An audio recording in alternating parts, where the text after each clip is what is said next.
Esto no es una exageración ni una estrategia para generar pánico. Si estás pensando en comprar una casa, el tiempo se está agotando. En los últimos años, algunas ciudades alrededor del mundo han experimentado un aumento vertiginoso en los precios de la vivienda, superando el 100% en menos de 5 años. En Estados Unidos, varias ciudades han registrado incrementos notables en el valor de las propiedades. Detroit, Michigan, ha visto cómo los precios de las viviendas aumentaron más del 122% en los últimos 5 años. En Ogden, Utah, entre enero de 2022 y enero de 2023, el precio promedio de las casas en venta se disparó un impresionante 392%, alcanzando los $542.450. Huntsville en Alabama, Nashville en Tennessee, Austin en Texas y Miami en Florida han visto todas un aumento de hasta el 320% en los últimos 5 años. Pero esto es un fenómeno global. España, Portugal, Turquía,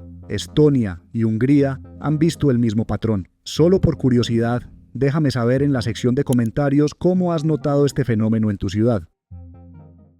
El mercado inmobiliario se encuentra en un punto de inflexión. Algunos expertos aseguran que los precios seguirán subiendo sin freno, mientras que otros advierten que podríamos estar al borde de una burbuja similar a la de 2008. La gran pregunta es, ¿qué pasará realmente en 2025? ¿Será el último gran año para comprar antes de que la vivienda sea inalcanzable? ¿O estamos frente a un inminente colapso que podría arrastrar a miles de familias a una crisis financiera? Si estás planeando comprar una vivienda, este video te ayudará a tomar la mejor decisión posible. Hablaremos de los factores que están empujando los precios al alza. Analizaremos si realmente estamos ante una burbuja inmobiliaria y te daremos información clave sobre cómo actuar en este momento de incertidumbre. Quédate hasta el final, porque lo que descubrirás hoy podría cambiar por completo tu futuro financiero. El valor de las viviendas ha subido hasta un 100% en menos de una década. Esto significa que una casa que en 2018 costaba $300.000, hoy podría estar por encima del $500,000. Pero, ¿hasta cuándo seguirá esta tendencia? La oferta de viviendas nuevas es insuficiente. La construcción ha disminuido drásticamente en muchas ciudades debido a regulaciones excesivas, costos elevados y falta de incentivos para los promotores inmobiliarios. Al mismo tiempo, la demanda se mantiene alta, impulsada por la falta de alquileres accesibles y la percepción de que comprar es la única opción viable para muchas familias. Además, la inversión extranjera en bienes raíces está alterando el mercado en muchos países. En lugares como Miami, Medellín, Madrid o Ciudad de México, compradores internacionales con mayor poder adquisitivo están acaparando propiedades, elevando los precios y desplazando a los compradores locales. Esto crea un efecto en cadena que encarece la vivienda para toda la población. Por otro lado, las tasas de interés han sido relativamente bajas en los últimos años, lo que ha facilitado el acceso al crédito y ha incentivado la compra de propiedades. Sin embargo, las previsiones económicas indican que los bancos centrales podrían modificar sus políticas en cualquier momento, lo que haría que las hipotecas se encarezcan y reduzcan la cantidad de compradores potenciales en el mercado. Cada vez que los precios de la vivienda suben de manera acelerada, la palabra burbuja comienza a sonar con más fuerza. La crisis de 2008 dejó una huella imborrable en la memoria de millones de personas, y muchos temen que la historia pueda repetirse. Pero, ¿realmente estamos ante una nueva burbuja inmobiliaria? Los datos dicen que esta vez la situación parece ser diferente. Para entenderlo, es fundamental analizar qué ocurrió en 2008. En aquel entonces, los bancos prestaban dinero a personas sin capacidad de pago, lo que llevó a que nadie pagara sus lujosas mansiones. Prácticamente, personas que antes vivían en la calle, de un día a otro podían solicitar un crédito para vivir en las mejores zonas de Estados Unidos. Como en toda estafa financiera, el desplome era inminente. Los bancos se quedaron con miles de propiedades que nadie podía comprar, lo que ponía al rey del mundo en jaque, es decir, a los bancos. Llegó un punto en donde el banco no tenía plata y estaba lleno de propiedades. Para buscar liquidez, se veía obligado a vender barato, y el mercado inmobiliario colapsó, llevando consigo la riqueza y patrimonio de millones de personas. Pero esto, ¿por qué es una buena noticia para ti? ¿Y por qué parece que el 2025 es el mejor año para comprar vivienda? Hoy en día la situación es distinta en algunos aspectos clave. Los bancos han endurecido sus criterios de concesión de hipotecas, evitando que se repitan los mismos errores del pasado. Además, el empleo se ha mantenido estable en muchos países, lo que reduce el riesgo de impagos generalizados. Como si fuera poco, acceder a crédito hoy en día es casi imposible. Si los bancos reducen cada vez más la concesión de hipotecas, es decir, los préstamos que dan para que puedas comprar casa, muchas personas que desean comprar una vivienda no pueden hacerlo, lo que hace que el inmueble solo pueda ser adquirido por personas con mucho capital. Además, los altos costos de construcción y la falta de incentivos para la inversión inmobiliaria están limitando la oferta. Y cuando algo tiene mucha demanda y poca oferta, la mano invisible del mercado hace que los precios suban cada vez más. Todo parece indicar que a menos de que ocurra una guerra global o una nueva pandemia que imposibilite la generación de ingresos en el mundo, el mercado inmobiliario seguirá subiendo.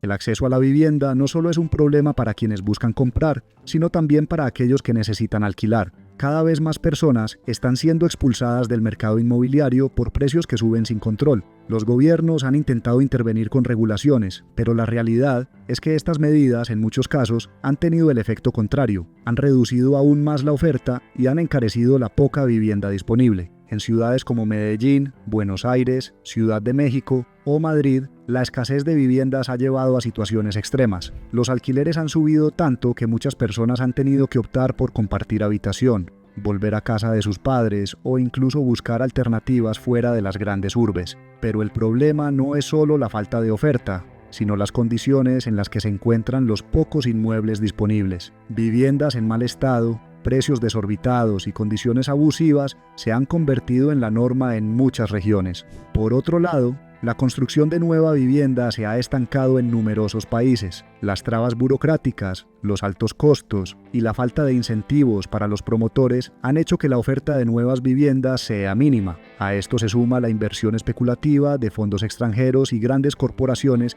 que acaparan propiedades y elevan artificialmente los precios. Los gobiernos podrían aplicar medidas efectivas para aliviar la crisis, como incentivar la construcción de vivienda asequible, facilitar la conversión de locales en desuso en unidades habitacionales o mejorar las políticas de alquiler. Sin embargo, hasta ahora, muchas de las decisiones han ido en la dirección equivocada, agravando el problema en lugar de resolverlo. Pero la verdadera pregunta es, ¿qué puedes hacer tú para no quedar atrapado en esta crisis? Porque si esperas demasiado, podrías encontrarte en una situación sin salida.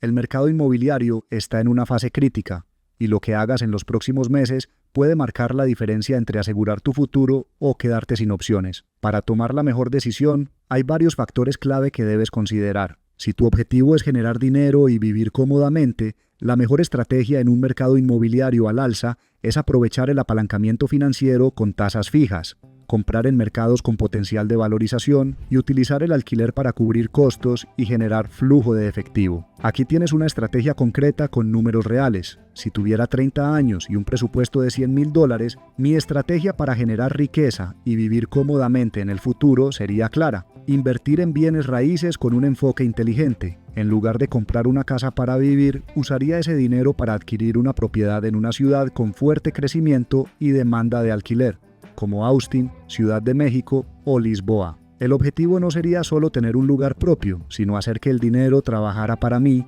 generando ingresos pasivos y aumentando su valor con el tiempo. El primer paso sería buscar una propiedad con potencial de valorización, asegurándome de que la zona tuviera demanda de arrendamiento y una tendencia al alza en precios de vivienda. Con $100,000 podría adquirir un inmueble a través de financiamiento, colocando un enganche del 20%, es decir, $20,000, y financiando el resto con un préstamo hipotecario a 30 años con una tasa de interés del 7%. Esto significaría que mi pago mensual de hipoteca rondaría los $532, a los cuales sumaría otros $200 en seguros, impuestos y mantenimiento, dejando mi costo total en $732 al mes. Para que esta inversión fuera realmente rentable, optaría por alquilar la propiedad desde el inicio. En una zona con alta demanda, podría fijar una renta mensual de $1,000, lo que me permitiría no solo cubrir los costos, sino generar un flujo de caja positivo de $268 mensuales. Este dinero extra, aunque no pareciera mucho al inicio, se acumularía con el tiempo y me ayudaría a cubrir imprevistos o incluso a ahorrar para una segunda inversión.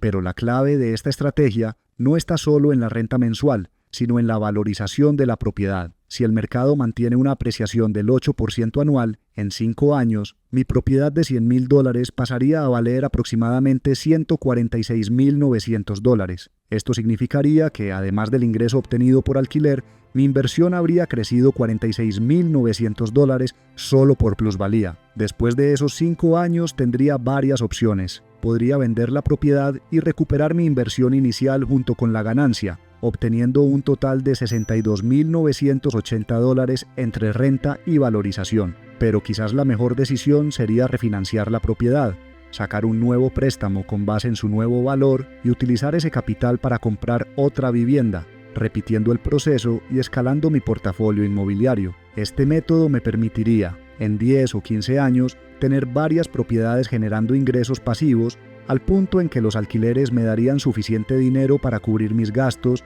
y vivir cómodamente sin depender de un salario tradicional. A diferencia de comprar una casa para vivir en ella, esta estrategia convierte el dinero en una fuente de crecimiento constante, asegurando estabilidad financiera en el futuro. Quiero contarte sobre la forma en la que, en lo personal, me hice millonario, haciendo canales de YouTube como este. Mi canal de YouTube Faceless principal se llama Tubi Salud. Cuento con millones de reproducciones mensuales y genero hasta $8,000 cada mes solo con ese canal. El canal que estás viendo es la más reciente adición a mi lista de canales. Si quieres aprender a hacer de YouTube un negocio rentable, sin caer en vendehumos que te prometen automatización sin esfuerzo, revisa el primer enlace de la sección de comentarios. Tengo un regalo para mis suscriptores de YouTube.